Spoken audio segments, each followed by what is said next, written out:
பூவே காதல் பூ.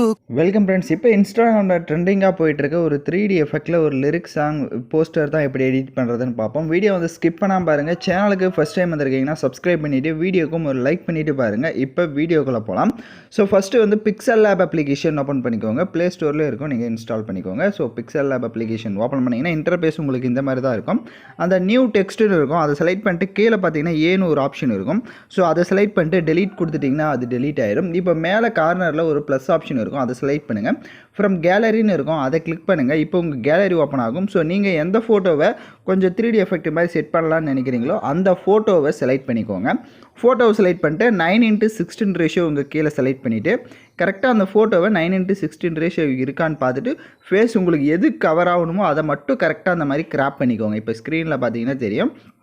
ஸோ எது வரையும் உங்களுக்கு வேணும்னு நினைக்கிறீங்களோ அதை மட்டும் கரெக்டாக கிராப் பண்ணிவிட்டு ஸோ மேலே கொஞ்சம் ஸ்பேஸ் விட்டாலும் சரி, இல்லை கீழே கொஞ்சம் ஸ்பேஸ் விட்டாலும் சரி, அது யுவர் விஷ் தான். ஏன்னா அந்த இடத்துல தான் லிரிக்ஸ் ஆட் பண்ண போகிறோம். ஸோ இப்போ செலக்ட் பண்ணிவிட்டு டிக் ஆப்ஷனை கொடுத்துருங்க. லைட்டாக ஜூம் பண்ணுங்கள். ஜூம் பண்ணிவிட்டு கரெக்டாக சென்டரில் இருக்கிற மாதிரி செட் பண்ணிக்கோங்க. மேலே பார்த்தீங்கன்னா ஒரு பாக்ஸஸ் மாதிரி ஒரு ஆப்ஷன் இருக்கும், அதை கிளிக் பண்ணிவிட்டு கீழே பார்த்தீங்கன்னா உங்களுக்கு வந்துட்டு ஒரு மேக்னெட் மாதிரி ஒரு ஆப்ஷன் இருக்கும், அதை செலக்ட் பண்ணுங்கள். அதை செலக்ட் பண்ணிட்டு கரெக்டாக அந்த உங்களோட இமேஜ் இந்த மாதிரி சென்டரில் நீங்கள் செட் பண்ணுறப்பே அது உங்களுக்கு ஆட்டோமேட்டிக்கலி செட் ஆகிடும். ஸோ இப்போ கீழே பார்த்தீங்கன்னா தேர்டாக ஒரு ஆப்ஷன் இருக்கும், அதை செலக்ட் பண்ணுங்கள். அதிலே ஸ்க்ரோல் பண்ணுங்கள். ஷேடோன்னு இருக்கும், ஷேடோவை எனபிள் பண்ணிவிட்டு அது கீழே ஸ்க்ரோல் பண்ணிங்கன்னா பிளர் ரேஷியோன்னு இருக்கும், அதை ஃபுல்லாக இன்க்ரீஸ் பண்ணிவிடுங்க. அதில் கீழே பார்த்தீங்கன்னா அந்த ப்ளஸ் ஆப்ஷன் இருக்கும், அதை செலக்ட் பண்ணிவிட்டு இந்த தேர்டாக ஒரு ஆப்ஷன் இருக்கும் கலர் செட் பண்ணுறதுல, அதில் வந்துட்டு இந்த மாதிரி நான் எப்படி சென்டரில் தேர்டாக ஆப்ஷனை யூஸ் பண்ணுறேனோ அந்த மாதிரி கொடுத்துட்டு டிக் ஆப்ஷனை கொடுத்துருங்க. இப்போது பேக்கில் வந்துடுங்க.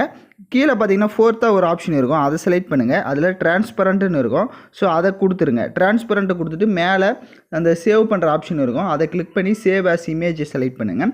டிஃபால்ட்டை கிளிக் பண்ணிவிட்டு அல்ட்ராவை கொடுத்துட்டு சேவ் டு கேலரின்றதை கொடுத்துட்டிங்கன்னா இப்போ உங்களுக்கு பிஎன்ஜி அந்த இமேஜை வந்து கன்வெர்ட் ஆகிடும். இப்போ நம்ம இன்ஷாட் அப்ளிகேஷனை ஓப்பன் பண்ணிக்கலாம். ஸோ இன்ஷாட் அப்ளிகேஷனை ஓப்பன் பண்ணுங்கள். ஸோ வீடியோ பார்த்துட்டு இருக்க லைக் பண்ணாமல் பார்த்துட்டு இருந்தீங்கன்னா கொஞ்சம் லைக் பண்ணுங்கள், அப்போ தான் நெக்ஸ்ட் வீடியோ போடுறதுக்கு நமக்கு ஒரு மோட்டிவாக இருக்கும். நெக்ஸ்ட் எந்த வீடியோ போடலாம் அப்படின்றத கமெண்ட் பண்ணுங்கள். இப்போ இன்ஷாட் அப்ளிகேஷன் ஓப்பன் பண்ண வாட்டி வீடியோன்ற கேட்டகரி செலக்ட் பண்ணி நியூ ஆப்ஷனை கிளிக் பண்ணுங்கள். நீங்கள் ஃபோட்டோ எடிட் பண்ணுறீங்கன்னா ஃபோட்டோ கேட்டகரி செலக்ட் பண்ணிக்கோங்க. ரெண்டுத்துக்கும் ஒரே ஸ்டெப் தான், நான் சொல்கிறத மட்டும் கரெக்டாக ஃபாலோ பண்ணிக்கோங்க. இப்போ நான் உங்களுக்கு வந்து பேக்ரவுண்ட் இமேஜ் இந்த வீடியோக்கான எல்லா மெட்டீரியலுமே நம்ம டெலிகிராம் குரூப்பில் கொடுத்துருக்கேன். இப்போ ஸ்க்ரீனில் ஷோ ஆகிற மாதிரி டெலிகிராம் குரூப்பில் சர்ச் பண்ணிங்கன்னா இந்த வீடியோக்கான மெட்டீரியல் வரும், நீங்கள் யூஸ் பண்ணிக்கோங்க. ஸோ ஃபஸ்ட்டு வந்துட்டு பேக்ரவுண்ட் இமேஜ் கொடுத்துருப்பேன், அதை செலக்ட் பண்ணிட்டு டிக் ஆப்ஷனை கொடுத்துருங்க. கீழே கேன்வாஷ் இருக்கும், ஸோ அதை செலக்ட் பண்ணிவிட்டு 4:5 ரேஷியோ கொடுத்துருங்க. அந்த இமேஜே கரெக்டாக வந்துட்டு 4:5 ரேஷியோவுக்கு இந்த மாதிரி ஜூம் பண்ணிக்கோங்க. இப்போது டிக் ஆப்ஷனை கொடுத்துருங்க. கீழே டியூரேஷன் எத்தனை செகண்ட் வேணுமோ அத்தனை செகண்டுக்கு ட்ராக் பண்ணிக்கோங்க. கீழே ஃபில்டர் இருக்கும், அதை செலக்ட் பண்ணுங்கள். அட்ஜஸ்ட்மெண்ட்டை செலக்ட் பண்ணுங்கள். லைட்னஸை ஃபுல்லாக கம்மி பண்ணுங்கள். கான்ட்ராஸ்ட்டையும் ஃபுல்லாக கம்மி பண்ணுங்கள். ஸ்டேச்சுரேஷனையும் ஃபுல்லாக மைனஸ் பண்ணிவிட்டு அதிலே ஸ்க்ரோல் பண்ணுங்கள். விக்னேட்ன்ற ஆப்ஷன் இருக்கும், அதை ஃபுல்லாக இன்க்ரீஸ் பண்ணிட்டு டிக் ஆப்ஷனை கொடுத்துருங்க. இப்போ மறுபடியும் பிப் ஆப்ஷன் செலக்ட் பண்ணுங்கள். ஸோ உங்களுக்கு அந்த டஸ்ட் பிஎன்ஜி இமேஜ் வந்து கொடுத்துருப்பேன் இந்த மாதிரி பிளாக் அண்ட் ஒயிட்டாக, இதை செலக்ட் பண்ணிவிட்டு அதை ஜூம் பண்ணிக்கோங்க. இப்போ அப்படியே கீழே ஸ்க்ரோல் பண்ணுங்கள். பிளண்ட் ஆப்ஷன் வரும், அதில் ஸ்க்ரீன் ஆப்ஷனை கொடுத்துட்டு டிக் ஆப்ஷனை கொடுத்துருங்க. அந்த இமேஜோட டைம் டியூரேஷன் வீடியோட எண்டிங் வரையே ட்ராக் பண்ணுங்கள். எகைன் வீடியோவோட ஃபஸ்ட்டுக்கு வந்துட்டு பிப் ஆப்ஷன் செலக்ட் பண்ணுங்கள். ஸோ நீங்கள் இப்போ நம்ம வந்துட்டு பிஎன்ஜியாக கன்வெர்ட் பண்ணி இருந்திருப்போம் இமேஜ், அந்த இமேஜ் உங்களோட இமேஜை செலக்ட் பண்ணிவிட்டு கரெக்டாக ஸ்க்ரீன் ஃபுல்லாக இங்கே செட் ஆகிற மாதிரி நீங்கள் ஜூம் பண்ணிக்கோங்க. இப்போ எப்படி நான் செட் பண்ணியிருக்கேனோ கரெக்டாக அந்த மாதிரி சென்டரில் வந்து செட் பண்ணிக்கோங்க. அதோடைய டியூரேஷனும் எண்டிங் வரையே ட்ராக் பண்ணுங்கள். இப்போ மறுபடியும் பிப் ஆப்ஷன் செலக்ட் பண்ணுங்கள் வீடியோட ஃபஸ்ட்டுக்கு வந்துட்டு. ஸோ உங்களுக்கு 4 லிரிக்ஸ் யூஸ் பண்ணியிருக்கேன், அந்த லிரிக்ஸை வந்து கொடுத்துருக்கேன், பிஎன்ஜியாகவே கொடுத்துருக்கேன் அந்த டெக்ஸ்ட்டை. பட் நீங்கள் வேறு எதாவது ஆட் பண்ணுறதா இருந்தால் எப்படின்னு சொல்லிடுறேன். ஸோ நான் கொடுத்துருக்க லிரிக்ஸை செலக்ட் பண்ணிட்டு அதை ஜூம் பண்ணிக்கோங்க.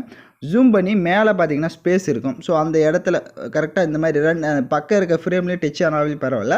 ஸோ இந்த மாதிரி கரெக்டாக வந்து செலக்ட் பண்ணுங்கள். அப்போ தான் நமக்கு கொஞ்சம் ஒரு 3D அனிமி மாதிரி அது வந்து உங்களுக்கு பார்க்க அது மாதிரி தான் வந்து ஷோ ஆகும். ஸோ இந்த மாதிரி ஜூம் பண்ணி ஒரு லிரிக்ஸை வந்து செட் பண்ணிட்டு அதோடைய டியூரேஷன் எண்டிங் வரையே ட்ராக் பண்ணுங்கள். இப்போ நான் வந்து கொடுத்துருக்க சாங்கை தவிர நீங்கள் வேறு எதாவது ஆட் பண்ணலான்னு நினைக்கிறீங்க அப்படின்னா நீங்கள் டெக்ஸ்ட் ஆப்ஷனுக்கு போய்ட்டு நீங்கள் என்ன லிரிக்ஸ் ஆட் பண்ணலான்னு நினைக்கிறீங்களோ அந்த லிரிக்ஸை வந்துட்டு ஃபஸ்ட்டு வந்துட்டு போல்டான லெட்டரில் வந்துட்டு காப்பி பண்ணி அந்த இடத்துல போல்டாக மாற்றிக்கோங்க. அதுக்கு கீழே அதே சென்டென்ஸேவே லெட்டர்ஸ் அதாவது ஃபாண்ட்டை மட்டும் மாற்றிக்கோங்க, அவ்வளோதான் மேட்ரு. ஸோ இப்போ கொடுத்துட்டு டிக் ஆப்ஷனை கொடுத்துருங்க. இப்போ நீங்கள் இதை வீடியோவாக கன்வெர்ட் பண்ணணும் அப்படின்னா கீழே ஆடியோன்னு இருக்கும், வீடியோவோட ஃபஸ்ட்டுக்கு வந்துருங்க. ஆடியோன்றதை செலக்ட் பண்ணி மியூசிக்கை கிளிக் பண்ணுங்கள். எக்ஸ்ட்ராக் ஆடியோ ஃப்ரம் வீடியோன்னு இருக்கும். ஸோ நான் யூஸ் பண்ணியிருக்கேன் அந்த சாங் இந்த கொடுத்துருக்கேன். வேணும்னா யூஸ் பண்ணிக்கோங்க. இல்லை நீங்கள் ஓனாக வேறு சாங் ஆட் பண்ணுறதா இருந்தாலும் ஆட் பண்ணுங்கள். நான் கொடுத்துருக்க வீடியோவை செலக்ட் பண்ணிட்டு டிக் ஆப்ஷனை கொடுத்துட்டிங்கன்னா உங்களுக்கு ஆடியோ வந்து அதில் இருக்கிறது தனியாக வந்துடும். இப்போது டிக் ஆப்ஷனை கொடுத்துட்டு நீங்கள் வீடியோவை ப்ளே பண்ணி பார்த்தீங்க அப்படின்னா வீடியோ உங்களுக்கு சூப்பராகவே ஷோ ஆகும். ஃபோட்டோவாக மேக் பண்ணுறவங்க இப்போ எப்படி சொன்னனோ அதே ஃபோட்டோ கேட்டகரியில் கரெக்டாக அந்த ஃபோட்டோன்ற ஆப்ஷனில் பண்ணிட்டீங்கன்னா உங்களுக்கு கரெக்டாக வந்துடும். ஸோ யாரெல்லாம் கரெக்டாக எடிட் பண்ணீங்களோ கமெண்ட் பண்ணுங்கள். இந்த மாதிரி வீடியோஸில் தொடர்ந்து நம்ம சேனலை நீங்கள் பார்க்கணும் அப்படின்னா சேனலை சப்ஸ்கிரைப் பண்ணிவிட்டு லைக் பண்ணிவிட்டு பாருங்கள். தேங்க்யூ ஃபார் வாட்சிங் திஸ் வீடியோ.